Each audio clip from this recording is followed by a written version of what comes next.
Introduce us, Colin. Introduce us. Well, another episode of the Homie Awards. So over to you, James. What have we got? Best newcomer then. Nominees. These are all people who received at least one vote. Mm-hmm. Moomin Killer, Curly Jolie, Beebster, Din, and Ed. Okay. So do you want to discuss any of these? Well, I've got a hand from everyone just to sort of set the scene. Hand one then, one of our nominees for best newcomer, Din, Captain Blade 3.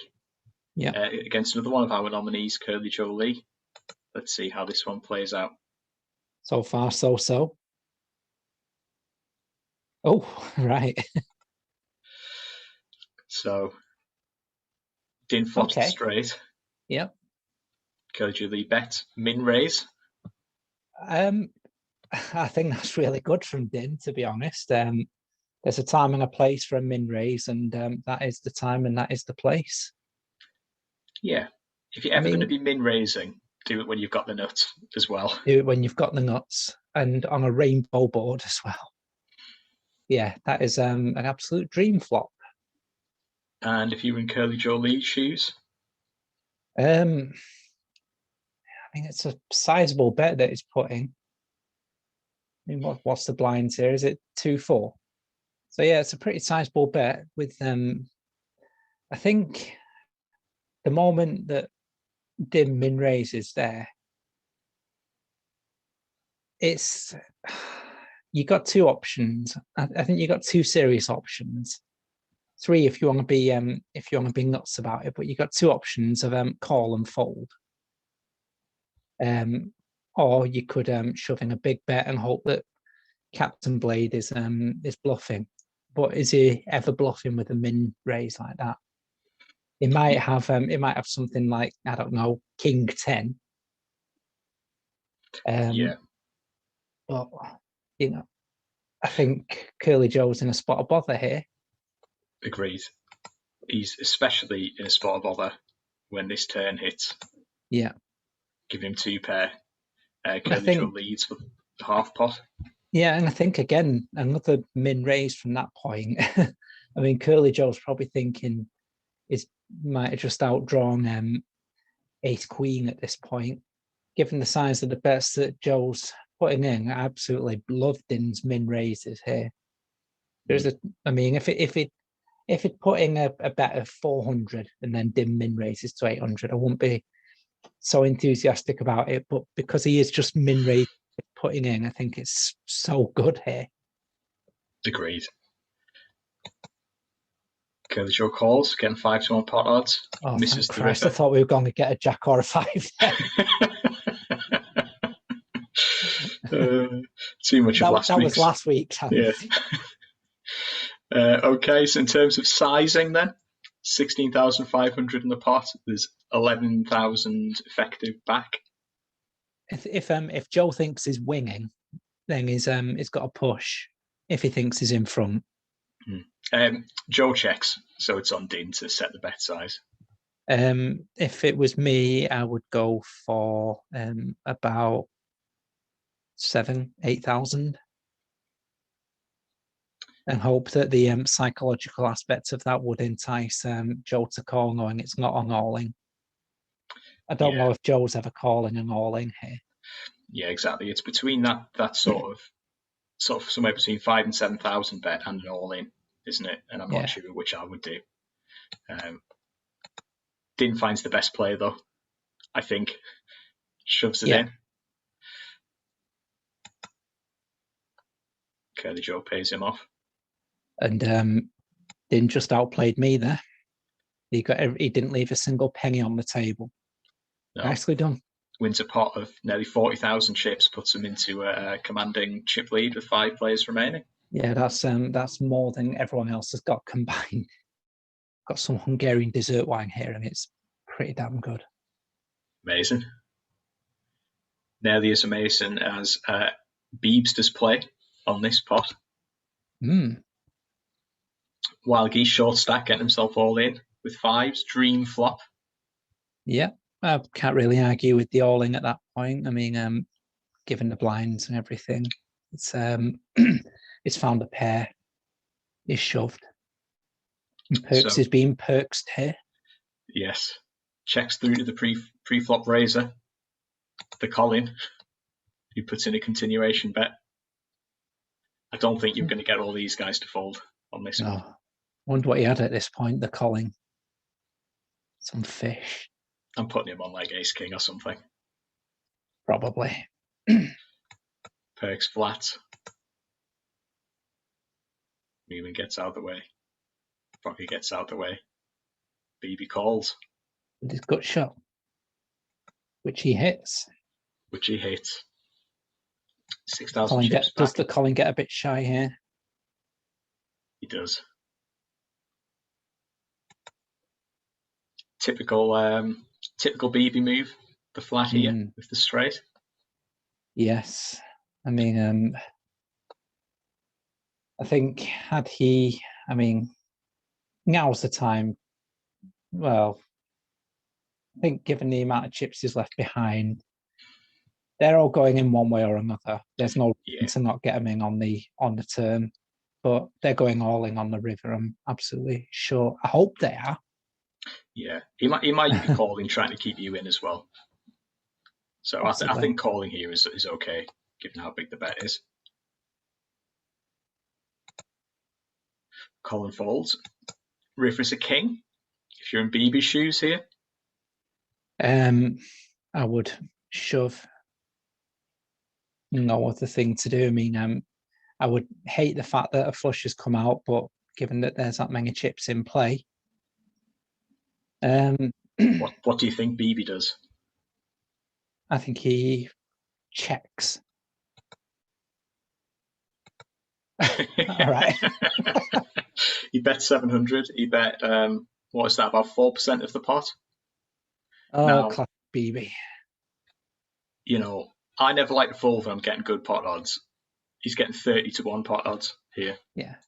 So again, if I was in Perks' shoes, I would flat call this. I wouldn't really expect to be good, but I would call because I'm getting 30-1 pot odds. But that's how BB gets my chips every single time. Just gives me pot odds I can't turn down and always has me beat. But it's how he often doesn't win very big pots as well. Being on this occasion, he has, but he very frequently leaves chips on the table. Yeah, I think BB could have got nearly another 3,000 if he just shoved the river there. Yeah, absolutely. I think you're right. I mean, if it was me, I probably would have shoved the turn, because I might have wanted rid of the Colin because I'm scared of a flush draw. And if the Colin has got said flush draw, then he's at least got to pay to get it. Agreed. You would have priced him off that flush draw there, I think. Yeah. And Perks couldn't fold, obviously, with an overpair at that point. Very unlucky again from Arthur. Yes, and that's why Arthur is the honorary winner of the Most Unlucky Award. And now we get to see an example from another one of our nominees, Moomin Killer. Let's see how this hand plays out. Early doors here. Yeah. Min raise with a 10-9 suited from Perks. Seems good. Well, the min raise bit, I've nothing against the raise itself. The amount, a bit more, perhaps. Oh, yeah, definitely. So if that was me, I would have made it probably 4 big blinds rather than 2, because Phil had limped in as well. You want to put a bit of pressure on these players to fold. It's a great flop for Perks. It is. His dream might be about to turn into a nightmare. Vic checks, just good. Phil checks. Perks bets 120. So put yourself in Vic's shoes on this one. Right, let's have a look at Perks' stack. I think it could be reasonable here to call with the intention of leading on the turn. I don't see any reason to raise right now with Phil still in, and given that it's so early in the tournament as well. We're still in rebuys here. Agreed. A check raise is usually a strong move, and when you've flopped such a hidden strong hand like that, you don't want to tip your hand so early. So I would flat call here. Absolutely. So would I. And you know, obviously, if we know that Perks was sat there with 10-9, we could put a raise in. But Perks' range there is going to contain all kinds of things which have nothing to do with this board. With all respect to Perks, his bet there could mean a wide range of hands. Even calls. Bill gets out the way. 6 on the turn, giving Perks a straight flush draw, in addition to his top pair. Vic checks. It also gives Vic an extra out as well. Yes. Yeah. It picks up a good shot, absolutely. Perks bets half pot. I think I would check raise at this point. I think I would probably put in 750, that sort of figure. Yeah, so would I, with the intention of shoving the river. I'm not necessarily shoving, but at least putting something pretty hefty in. Yeah. Vic decides to trap it and flat calls. River is the case, 7. Okay, that seems reasonable. And Perks is probably in a world of hurt here because he's got a full house now. I think he is. So, having trapped twice, what would you do now on the river? It's so tough.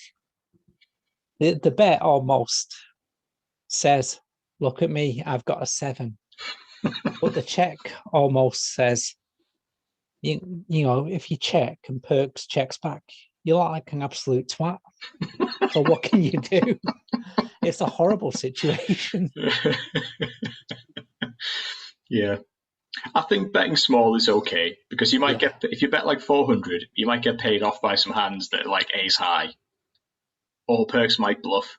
Or if Perks does have a 10 like he's got now, he might raise. So I think I probably like quite a small bet here. But then I would have check raised the turn. Yeah, I think I certainly would have check raised the turn if I didn't decide to lead the turn. Yeah. Big checks. Perks takes the bait. Bet. Pot size bet. Clear shove. Yeah, given just I mean it's two times min raise there. Clear shove. Yeah, agrees. Vic has actually left Perks with a few chips back. Yeah, it's quite interesting. But he pays off. Can't fold the 10 there. Sees the bad news. Yes. And what bad news it was. Let's have a look at the next hand. So this is Ed's nomination. Okay. Puts in a 3-bet with the pocket 7s. Yep. Gets called.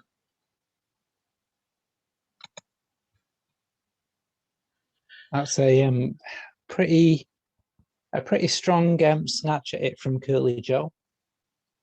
He's got a good shot as well. Yeah. Backdoor nut flush draw. Backdoor nut flush draw. Senses weakness. Pot size bet. Senses weakness.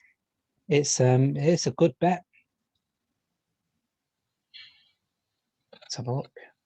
I think Ed has to have some courage to call here.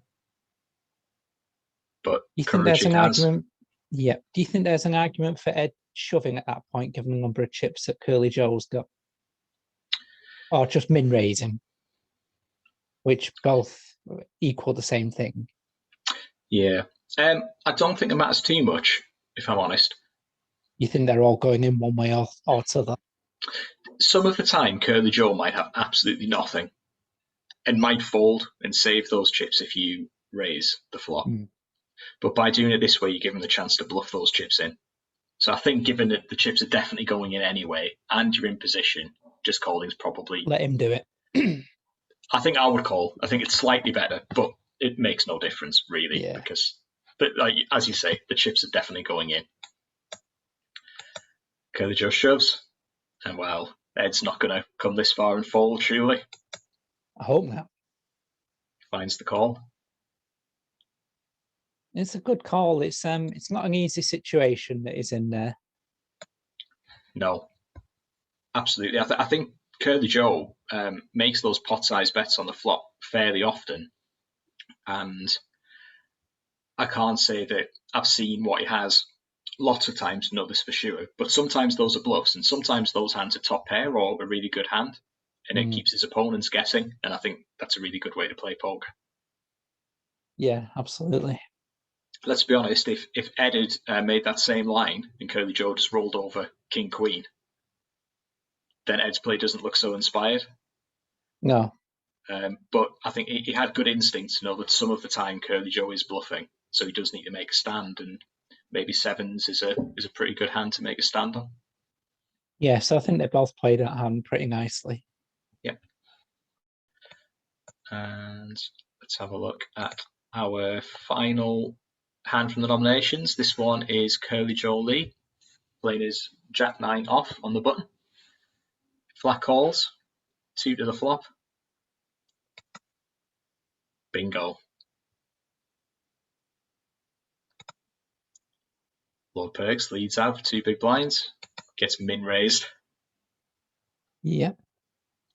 So I would flat call this 100% of the time. Yeah, I agree. My cards are pretty strong.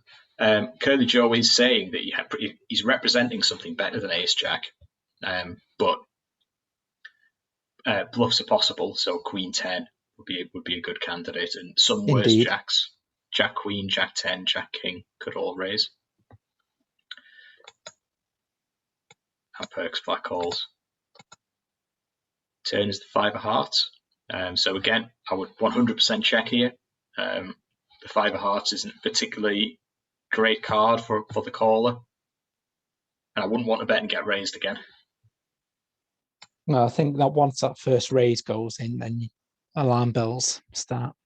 Yeah. Perks bets about a third of the pot ish. You bet precisely twice the amount that you bet in the last round. And Curly Joe min raises again.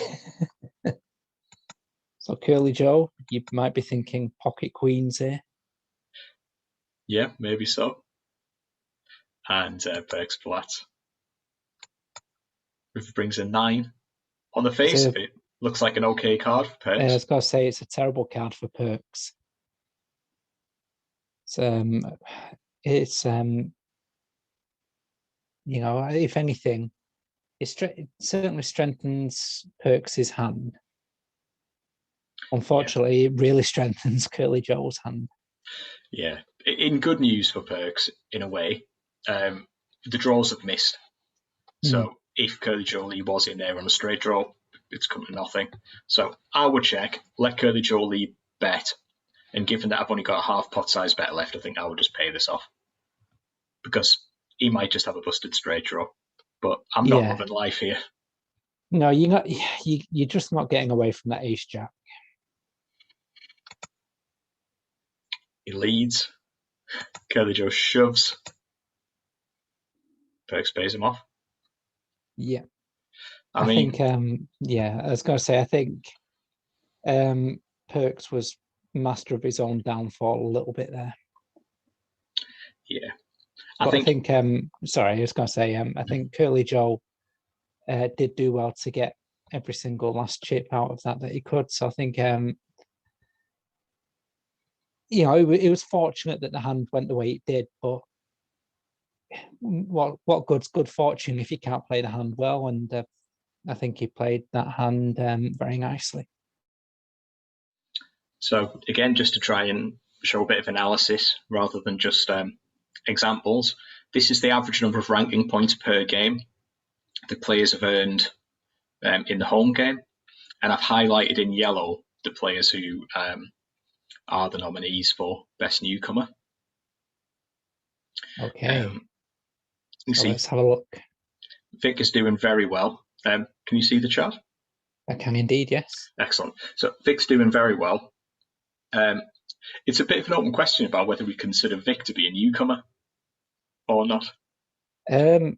I consider the people I consider to not be newcomers are you, me, Rouge, Beebster, and that's it, really. Yeah, people who've played a decent amount of poker before. Yeah, I in certainly the home game. consider Vic to be a newcomer. I hope so. I voted for her. Makes sense. Without further fuss. Without further fuss, let's see who wins the award.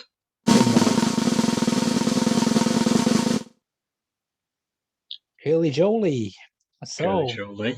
I'm sure we're going to have a few words from Curly Jolie, but congratulations to Curly Jolie and all nominees. Hi guys, just like to say thank you very much for the Best Newcomer Award. The boys want to say thank you as well. You say thank you? Thank you. Thank you.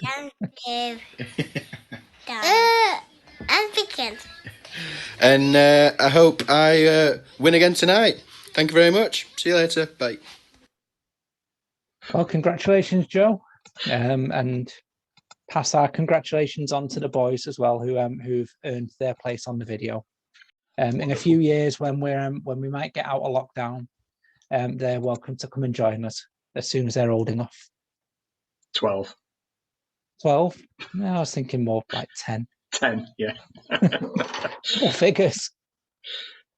Well, to celebrate Curly Joe's victory, I've got a highlight of his that I thought we could give a bit of analysis to. Excellent. So, Beebster limps in, Curly Joe limps in. Moomin sticks a raise in with cards unseen of the 3 big blinds. Not a trip to the easy spot here, but I think Jack 8 is good enough to call. I'm not expecting any of these players to show up with a 3-bet. That's reasonable. Beebster calls, Curly Joe calls, and we get good one an for you. Exciting flop. Everyone's got a bit of that. Vic checks. I can't remember what I do here, but I think betting is okay and checking is okay. I mean, Beebster's a 75% favourite at this point. That's true. So I bet about a third of the pot, a bit more than a third of the pot. Beebster with the top pair and flush draw, he's not folding. And Curly Jolie with the up and down straight draw isn't folding either. And nor is Vic. And the ugly gets uglier. Straight for Curly Joe. Hopefully I see sense and check here. Do. Oh, 2 good. pair for BB, and he bets a classic Beebster bet. 5.2% It's not a min raise. I mean, it's not a min bet. That is true. I think it's not a min bet. Certainly not a min bet. So, in Curly Joe's shoes? In Curly Joe's shoes, I think if it were me, I would certainly be putting in a raise at this point, because that is an absolutely horrendously horrible flop. The straight is good, but it's a very vulnerable straight. Yeah, I think raising is a good idea. And in terms of sizing? In terms of sizing, I'd make it 800.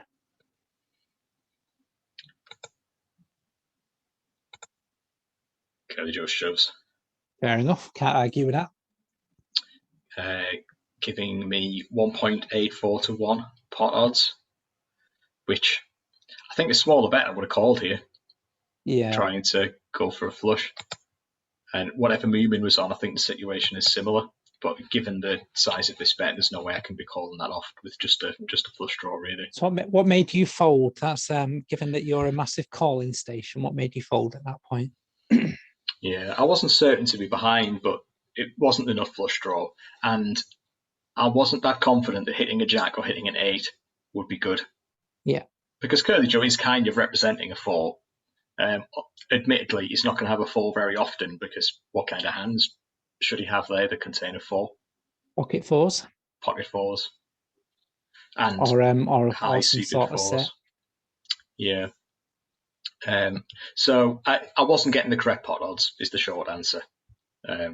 So I let it go. And Beebster, I mean, he's in a world of hurt here. He's in a world of hurt. I don't think you can really fold here, because you could make a flush, you could make a full house. I would be insta-calling and hating life here if I was Beebster. It is top 2 pair as well, so you could be ahead. I know it's a bit of an outside chance, but if Curly Joe was in on 2-3 or 3-5 or something of that nature.